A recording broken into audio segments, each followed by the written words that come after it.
የተከበራችሁ የጽሑፍ ተከታታዮች አሁን ደግሞ የእመቤታችን ቅድስት ድንግል ማርያም ነገር በብሉይ ኪዳን ምን ይመስላል የሚለውን እናያለን። አብራችሁን ቆዩ። በስመ አብ ወወልድ ወመንፈስ ቅዱስ አሐዱ አምላክ። ምንድነው ብሉይ ኪዳን ሲባል ዝም ብሎ ያለፈ ታሪክ አይደለም። ብሉይ ኪዳን ማለት የኪዳን መጻሕፍት አለበት፣ የታሪክ ሰነዶችም አለበት። ግን እሱ ብቻ አይደለም። ብሉይ ኪዳን ሲባል ክርስቶስና እርሱን የወለደችው ወላዲተ አምላክን ለመግለጥ የተዘረጋ ረቂቅ መጋረጃ ነው። ስለዚህ ብሉይ ኪዳን የሐዲስ ኪዳን ጥላ ነው። ስለዚህ በብሉይ ኪዳን የታዩ ጥላዎችና ምሳሌዎች በሙሉ ፍጻሜያቸው ያገኙት በሐዲስ ኪዳን ነው። ሊቁ ቅዱስ አውግስጢኖስ ምንድን ነው የሚለው? አዲስ ኪዳን በብሉይ ኪዳን ውስጥ ተሸሽጎ ነበር፣ ብሉይ ኪዳንም በአዲስ ኪዳን ተገልጦ ታየ ይለናል። እመቤታችን ቅድስት ድንግል ማርያም ቅዱስ ኤፍሬም እንደነገረ ነቢያት በብዙ ምሳሌ መሰሏት ነው። የትንቢት አዝመራ ትባላለች እመቤታችን። ስለዚህ ሁሉንም ለማየት ያስቸግራል፣ ግን የተወሰኑትን ለማየት እንሞክራለን። አንደኛ የኖህ መርከብ አርክ ኦፍ ኖህ። እግዚአብሔር ኖህን አለው፣ አንተ ቤተሰቦችም ሁሉ ወደ መርከብ ግቡ። በጥፋት ውሃም ጊዜ ኖህ ልጆቹም ሚስቱ የልጆቹም ሚስቶች ከእርሱ ጋር ወደ መርከብ ገቡ። ዘፍጥረት 6:18። ዓለም በኃጢአት ማዕበል ስትጠፋ ኖህና ቤተሰቡ ከሞት የዳኑት በመርከቧ ውስጥ በመጠለላቸው ሲጠለሉ። ያቺ መርከብ የእመቤታችን ምሳሌ ናት። ዓለም በሙሉ በኃጢአትና በዘላለም ፍርድ ማዕበል ስትዋጥ የሰው ልጅ ሁሉ ከዘላለም ሞት የዳነባት እውነተኛዋ የመዳን መርከብ ዘበአማን ሐመር ድንግል ማርያም ናት። መርከቧ ውሃ እንዳታስገባ በውስጥና በውጭ በቅጣን ተለብጣ ነበር። እመቤታችንም በነፍስም በስጋም በቅድስና የተጠበቀች የኃጢአት ነገር ያልገባባት ፍጹም ንጽሕት ናት። ለምስክር እንዲሆን ደግሞ ቅዱስ ዮሐንስ አፈወርቅ ሴት ጆን ክርስቶስ እንዲህ ይላል፣ የኖህ መርከብ የሰው ልጅን ከምድር ውሃ አዳነች። ድንግል ማርያም ግን የዓለም መድኃኒት በማኅፀኗ በመሸከም የሰው ልጅ ከገሃነም እሳት አዳነች። ያቺ መርከብ የሚሞቱ እንስሳትን ይዛ ገባች። የሞቱ እንስሳት ነው ይዛ የገባችው። የሞቱ በሕይወትንም አወጣቻቸው። ድንግል ማርያም በኃጢአት የሞቱትን የአዳም ልጆች ተቀብላ የሕይወትን አምላክ ወለደችላቸው ነው። ይህ ይመስላል። ሁለተኛ የያዕቆብ መሳለል ጃኮብስ ላደር ምን ይላል? ሕልምም አየ፣ እነሆም መሳልል በምድር ላይ ተተክሎ ራሱ ወደ ሰማይ ደርሶ ነበር። እነሆም የእግዚአብሔር መላእክት ይወጡበት ይወርዱበት ነበር፣ እግዚአብሔርም በላዩ ቆሞበት ነበር። ዘፍጥረት 28:10-13። በአዳም በደል ምክንያት ሰማይና ምድር ተለያይቶ በመካከላቸው ትልቅ የኃጢአት ገደል ተፈጥሮ ነበር። ያዕቆብ ያያት መሰላል ግን ከምድር እስከ ሰማይ የደረሰችው ድንግል ማርያም ናት። እርሷ ሰማያዊ አምላክ በስጋዋ በመውለድ ሰማይና ምድር ያገናኘች ድልድይ ናት። አምላክ ወደ ምድር የሚወርድባት መሳለል። በእርሷ አማካኝነትም የሰው ልጅ ወደ ሰማይ ወጣ። ቅዱስ ጄሮም ምን ይላል? ድንግል ማርያም እውነተኛዋ መሳልል ናት። በእርሷ በኩል እግዚአብሔር ወደ ምድር ወረደ፣ የሰው ልጅም ወደ ሰማይ መውጣት ቻለ። መላእክት በእርሷ ላይ ይወጣሉ ይወርዳሉ፣ ምክንያቱም እርሷ የሰማይ ደጅ ናት። እርሷ የሰማይ ደጅ ናት። ክርስቶስ እኛን ለማዳን የመረጣት ንጽሕት ቅድስት መሳል ወደ ምድር የወረደባት መሳል ሁሉንም አይቶ ንጽሕት የሆነችው ቅድስት የሆነችው ድንግል ማርያም ሆና ሲያይ ንጽሕናዋ ስለወደደ እርሷ እንዲያድር ፍቃዱ ሆነ። አያችሁ፣ ቅድስት ድንግል ማርያም የያዕቆብ ምሳሌ አንቲ ውእቱ ሰዋስው ዘርአ ያዕቆብ እምድር ዘይበጽሕ ከሰማይ ወመላእክተ እግዚአብሔር ያዕርጉ ወይወርዱ ውስቴታ እንላለን። አያችሁ። ሌላው ደግሞ የሙሴ ጸጳጦስ ሶስተኛ ቦርኒንግ ቦይስ ይባላል። የእግዚአብሔርም መልአክ በቁጥቋጦ መካከል በእሳት ነበልባል ተገለጠለት። እነሆም ቁጥቋጦ በእሳት ሲነድ ቁጥቋጦውም ሳይቃጠል አየ። እግዚአብሔርም ወደዚህ አትቅረብ፣ አንተ የቆምህባት ስፍራ የተቀደሰች ምድር ናትና ጫማህን ከእግርህ አውልቅ አለ። ዘጸአት 3 ቁጥር 2-5 መለኮት የሚባላ እሳት ነው። ዕብራውያን 12 ቁጥር 29 ቁልጭ አድርጎ እንደሚነግረን ማለት ነው። ድንግል ማርያም ያንን መለኮታዊ እሳት ክርስቶስን ለ9 ወር ከ5 ቀን በማኅፀኗ ተሸከመችው። ስጋዋ ግን አልተቃጠለም። ጸጳጦስ ንጽሕናዋ ድንግልናዋ አልተለወጠም። አንቲ ውእቱ ዕፅ ዘርአ ሙሴ በነድ እሳት ወኢትውኢ ዘውእቱ ወልደ እግዚአብሔር መጽአ ወኀደረ ውስተ ከርስኪ ወእሳተ መለኮቱ ኢያውአየ ሥጋኪ ሰአሊ ለነ ቅድስት ነው። ስለዚህ በዚህም ብዙ ሊቃውንቶች ተናግረዋል። ከተናገሩት ጥቂቶቹ እናያለን ማለት ነው። ቅዱስ ጎርጎርዮስ ዘኖስስ ምን ይላል? በእሳት ውስጥ የነበረችው ያልተቃጠለች ቁጥቋጥ ነበረች። ድንግል ማርያም አምላክን ስትወልድ ድንግልናዋ እንዳልተለወጠ የሚያሳይ ትልቅ ምስጢር ነው ይሄ የጸጳጦስ ነገር ማለት ነው። መለኮት ቅድስት ድንግል ማርያም መለኮት በውስጧ እያለ የእርሷ የሥጋ ተፈጥሮ አልጠፋም። ይልቁኑ ምንም አልሆነም ማለት ነው። ምንም ነው ያለው። ምንም ነገር አልተቀየረም። ሌላም ብዙ ጊዜ የምናገረው ጸጳጦስ ሐመልማላዊት ቅድስት ድንግል ማርያም የሥጋ ተፈጥሮ ኑሯት መለኮት ስታቅፈው ስታዝለው በማኅፀኗ ስትሸከመው እንዴት አላቃጠላትም? ከባድ ነገር ነው፣ ግን በእግዚአብሔር ይቻላል። ሌላው የአሮን በትር አራተኛ በነጋውም ሙሴ ወደ ምስክሩ ድንኳን ውስጥ ገባ። እነሆ ለሌዊ ቤት የሆነችው የአሮን በትር አብባ ነበር። አበባም አውጥታ ነበር። የሆነውም ለውዝ አፍርታ ነበር። ዘኍልቍ ምዕራፍ 7 ቁጥር 8 በትር ከዛፍ የተቆረጠች ደረቅ እንጨት ናት። የአሮን በትር እንደሚታወቀው ያለ ውሃ ያለ አፈር ያለ ተከላም ነው። ያለ ተከላ በአንድ ሌሊት እንዳፈራች ድንግል ማርያም ያለ ወንድ ዘር ያለ ፍትወተ ሥጋ በግብረ መንፈስ ቅዱስ ብቻ ጌታን ጸንሳ ወልዳለች። ያፈራችውንም ፍሬ የሕይወት ምግብ የሆነው ኢየሱስ ክርስቶስ ነው።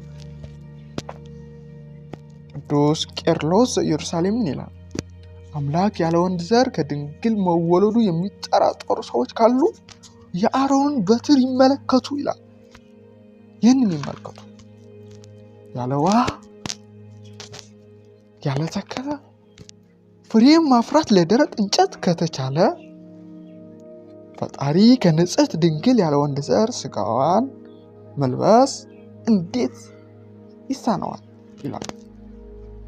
አያችሁ ብዙ ሰው የሃይማኖትን ነገር በራሱ መረዳት ነው የሚመዝነው። ሃይማኖት ግን ከህሊና በላይ ነው። ምክንያቱም የእግዚአብሔር ስራ ድንቅ ነው። በዚህ ጉዳይ ምን ይላል መሰላችሁ? እኛ ብዙ ነው የምንመራምረው። ይህንን ዓለም ያለውን ነገር ራሱ ሙሉ በሙሉ መረዳት አንችልም። ስለዚህ የእግዚአብሔርን ነገር እንዴት በጥልቀት ለመረዳት እንችላለን ብለን እናስባለን? አይቻልም። ሰማይ እንዴት ነው የተዘረጋ? ከባድ ነው። ያሉት ሁሉም ተፈጥሮዎች ሙሉ በሙሉ አላጠናው፣ ሙሉ በሙሉ አልደረስንበትም። ስለዚህ የእግዚአብሔርን ነገር ሙሉ በሙሉ እንደርስበት አንችልም። የእግዚአብሔር ስራ ግሩም ነው፣ ድንቅ ነው ብለህ ነው የምታልፈው። ለመመራመር በጣም ከባድ ነው።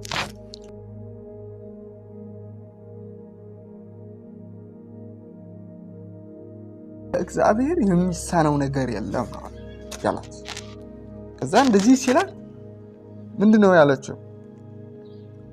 ይኩነኒ በከመ ትቤለኒ ነው ያለችው። እንዳልከው ይሁንልኝ። ስለዚህ የእግዚአብሔር ነገር ግሩም ነው ብለን ነው የምናልፈው። ሌላ የጌዲዮን ጸምር፣ እነሆ እኔ የበግ ጸምር በአውድማው ላይ አኖራለሁ፣ ጠሉም በጸምሩ ላይ ብቻ ቢሆን በምድርም ሁሉ ላይ ድርቅ ቢሆን እንዲሁ ሆነ። በማግስቱም ማልዶ ተነሳ፣ ጸምሩንም አጠመቀው፣ ከጸምሩም የተጨመቀውን ጠል ጎድጓዳ ሳህን ሙሉ ውሃ ወጣ ይላል። ጎድጓዳ ሳህን ሙሉ ውሃ አወጣ ይላል። መሳፍንት ምዕራፍ 6 ቁጥር 37 እስከ 38 ያለው ነው። የበጉ ጸምር ማለት የእመቤታችን ምሳሌ ናት። ሰማያዊው ጠል ደግሞ የቃል የክርስቶስ ምሳሌ ነው። ዓለም ሁሉ በኃጢአት ድርቅ ለመታ በነበረበት ዘመን መለኮታዊው ጠል ክርስቶስ መጀመሪያ የወረደው ያደረው በድንግል ማርያም ማኅፀን ውስጥ ብቻ ነበር። በዚህ ጉዳይ ቅዱስ አምብሮስ ሴንት አምብሮስ ሲናገር የጌዲዮን ጸምር የድንግል ማርያም ምሳሌ ናት ይላል። ምክንያቱም ሰማያዊው ጠል መለኮት በውስጧ ሲያድር፣ እርሷ ግን በድንግልናዋ ደረቅ ንጽሕት ሆና ኑራለች። ዓለም ሁሉ በኃጢአት በደረቀ ጊዜ እርሷ ብቻ መለኮታዊውን ጸጋ ተቀበለች። ሌላው የቅድስተ ቅዱሳን እና የድንኳኑ ዕቃዎች የሚባሉት ቅዱሳን ነውያት ነው የምናየው። ስድስተኛ የቃል ኪዳኑ ታቦት the ark of covenant ይባላል። መጽሐፍ ቅዱስ ምንድነው? ከግራር እንጨት ታቦትን ይስሩ፣ በውስጡም በውጭም በንጹህ ወርቅ ለብጣት፣ በታቦቱም ውስጥ እኔ የምሰጥህን ምስክር ታኖራለህ ይላል። ዘጸአት 25 ቁጥር 10 እስከ 16 እንደዚህ አይነት ነገር አለበት። ስለዚህ ታቦቷ የድንግል ማርያም ምሳሌ ናት። የማይበሰብስ የግራር እንጨት የተባለው የእመቤታችን የንጽህናዋ የቅድስናዋ ምሳሌ ሲሆን፣ በውስጥና በውጭ በወርቅ መለበጧ ደግሞ በነፍሷም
በፊቱ ያበራ ዘንድ መብራቶቿን ይለኮሱ ይላል።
በር አገረሰ ወይም ወሰደ ይላል። ተዘግቶም ነበር። እግዚአብሔርም የበር ተዘግቶ ይኖራል እንጂ አይከፈትም፣ ሰውም አይገባበትም። የእስራኤል አምላክ እግዚአብሔር ገብቶበታልና ተዘግቶ ይኖራል አለኝ ይላል። ትንቢተ ሕዝቅኤል ምዕራፍ 44 ቁጥር 1 እስከ 2። ይህች የተዘጋች በር የቅድስት ድንግል ማርያም የድንግልና ምሳሌ ናት። የሰማይና የምድር ጌታ እግዚአብሔር በእርሷ ማኅፀን አድሮ ወደ ዓለም መጣ፣ ተወለደ። ነገር ግን እርሱ ከወጣ በኋላ ማኅተመ ድንግልናዋ አልተለወጠም። ለዘላለም በድንግልና ጸንታ ነው የኖረች። ይህች በር ቅድስት ድንግል ማርያም ምሳሌ ናት። ማርያም ናት። ጌታ ወደ እርሷ ሲገባ ማኅተሟ አልተፈታም፣ ሲወጣም ድንግልናዋ አልተለወጠም። ፈጣሪ የገባባትና የወጣባት የሕዝቅኤል የተዘጋች በር እርሷ ናት። ሌላው የዳዊት ትንቢት ምን ብለዋል? ዳዊት በብዙ ምሳሌ ነው የነገራት እየመሰላት የነበረው፣ ግን ከብዙ በጥቂቱ ይህን ያለ ንግስቲቱ በቀኝ ትቆማለች። the queen as the right hand በወርቅ ልብስ ተጎናጽፋና ተሸላልማ ንግስቲቱ በቀኝ ትቆማለች። ልጄ ሆይ ስሚ፣ ጆሮሽንም አዘንቢ፣ ወገንሽን የአባትሽን ቤት እርሺ፣ ንጉሥ ውበትሽን ወዷልና እርሱ ጌታሽ ነውና። መዝሙረ ዳዊት ምዕራፍ 45 ቁጥር 9 እስከ 11። ዳዊት እመቤታችን ንግሥት ይላታል። እርሷ በልጇ በቀኝ የቆመች አማላጅ ናት። የወርቅ ልብስ የተባለው የሥጋና የነፍስ ንጽሕናዋ ነው። የአባትሽን ቤት እርሺ ማለቱ ደግሞ ከቀደመው የአዳም መርገም ተለይታ ለአዲስ ሕይወት መመረጧን ያሳያል ይላል። ይህንን በምስጢር ሲብራራ ማለት ነው። በአጭሩ ቅዱስ ዮሐንስ ዘደማስቆ ሴንት ጆን ኦፍ ደማስቆስ እንደዚህ ይላል። እርሷ ከፍጡራን ሁሉ በላይ ከፍ ያለች ንግሥት ናት። ዳዊት በቀኝህ ትቆማለች ያለው በእግዚአብሔር ፊት ያላትን ታላቅ የአማላጅነት ባለሟልነት ሞገስ ለመግለጽ ነው። ምንድነው የምንለው እኛ? ምልዕተ ሞገስ፣ ምልዕተ ክብር፣ ጸጋን የተሞላሽ በእግዚአብሔር ዘንድ ባለሟልነትን አይተሻልና ነው። በእግዚአብሔር የመወደድ ነገር ያላት ከፈጣሪ በታች ከፍጡራን ግን በላይ የሆነችው ንግሥት ናት። ንጉሥን ስለወለደች ንግሥት ነው የምትባለው። ሌላው የዳንኤል ትንቢት ያለ እጅ የተፈነቀለው ድንጋይ የሚያወራው ነገር አለ። ዘካት አውጥቶ እነሆም ድንጋይ በእጅ ሳይፈነቀል ከተራራው ተፈነቀለ፣ ምስሉንም ቀጠቀጠው፣ ድንጋዩም ታላቅ ተራራ ሆነ፣ ምድርንም ሁሉ ሞላ ይላል። ትንቢተ ዳንኤል ምዕራፍ 2 ቁጥር 34 ከ35። ያ ታላቅ ተራራ የቅድስት ድንግል ማርያም ምሳሌ ነው። ያለ ሰው እጅ ተፈንቅሎ የወረደው ድንጋይ ደግሞ ያለ ወንድ ዘር ከእርሷ የተወለደው የኢየሱስ ክርስቶስ ምሳሌ ነው። ቅዱስ ዮሐንስ አፈወርቅ በዚህ ይናገራል። ያ ተራራ ድንግል ማርያም ናት። ድንጋዩ ያለ እጅ መፈንቀሉ ደግሞ ክርስቶስ ከመንፈስ ቅዱስ መጸነሱን በምስጢር ያሳያል ይላል። እህቴ ሙሽራዬ የተዘጋች ገነት፣ የታተመች ምንጭ፣ የታተመች ፈሳሽ ናት ይላል። መኃልየ መኃልይ ዘሰሎሞን ምዕራፍ 4 ቁጥር 12። የተዘጋች ገነት ናት። ምክንያቱም የኃጢአት እሾህና የፍላጎት አራዊት አልገቡባትም። የሕይወት ዛፍ ክርስቶስ የበቀለባት ገነት ናት። የታተመች ምንጭ ናት። ምክንያቱም ማኅተመ ድንግልናዋ ሳይለወጥ የሕይወትን ውሃ ያፈለቀች ናትና። ቅዱስ ቆጵርያኖስ ሰሎሞን ስለ ማርያም ድንግልና ሲናገር የታተመች ምንጭ አላት። እርሷ የእግዚአብሔር ማኅተም ያለባት ማንም ያልነካት ንጽሕት የእግዚአብሔር ማደሪያ ናት ይላል። የኤልያስ ደመናም የእመቤታችን ነገር ያሳያል። በሰባተኛውንም ጊዜ እነሆ የሰው ልጅ የምታህል ታናሽ ደመና ከባህር ወጥታለች አለ። ሰማዩም በደመናና በንፋስ ጨለመ፣ ታላቅም ዝናብ ሆነ ይላል። አንደኛ ነገሥት ምዕራፍ 18 ቁጥር 34። ሰማይ ተዘግቶ በነበረበት ዘመን የሕይወትን ዝናብ ክርስቶስ ይዛ የመጣች እውነተኛዋ አማናዊት ደመና አንቲ ዘበአማን ደመና ድንግል ማርያም ናት። ቅዱስ አውግስጢኖስ ያቺ ታናሽ ደመና ምድርን ከድርቅ ያዳነ ዝናብ አመጣች። ድንግል ማርያምም ዓለምን ከኃጢአት ድርቅ ያዳነው የሕይወት ዝናብ ክርስቶስን ለዓለም አስገኘች ይላል። አያችሁ። ስለዚህ እስከዚህ ድረስ ነው።